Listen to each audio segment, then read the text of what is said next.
matter. It slices my friend's face. My friend Money, then exactly. Thank you. Obviously, this is a graduate is in student. court with this guy. The chick he was helping goes and testifies on behalf of the guy who was roughing her up. Jewish history to speak of in the vast That majority was all I of needed to the hear. sources that we have. But A 19-year-old man known as Big Balls played a key role in the DOGE initiative to shrink the government, was assaulted over the weekend in Washington.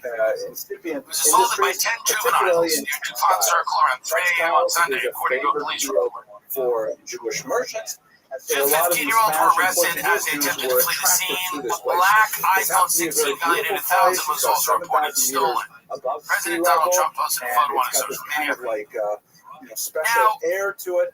And the early Kabbalists who gathered there, which included Shlomo Alphabet and the Ramah, they created essentially a form of spiritual tourism.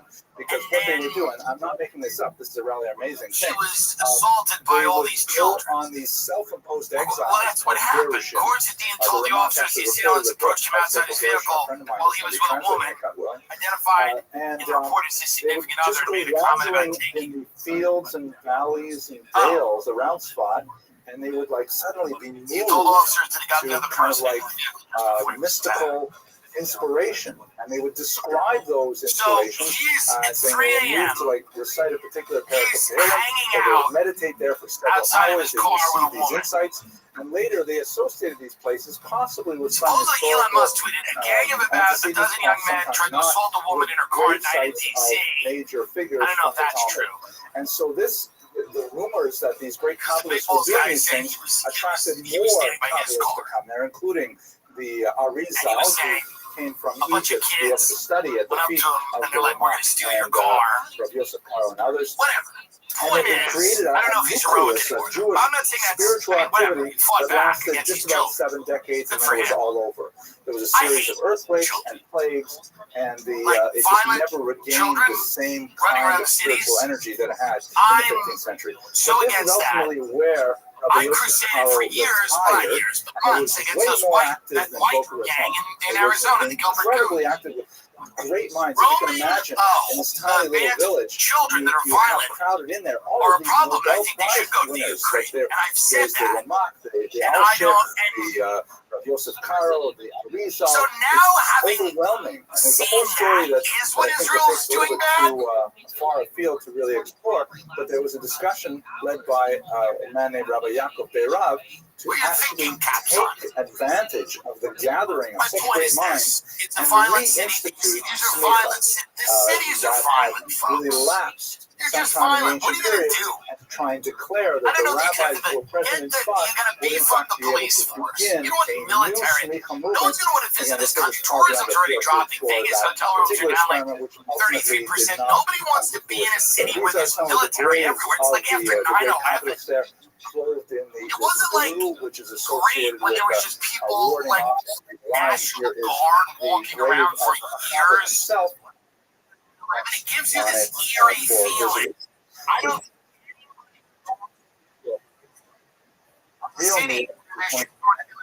What a National Guard everywhere. Why were his contributions I so don't. I central mean, to Jewish culture and life?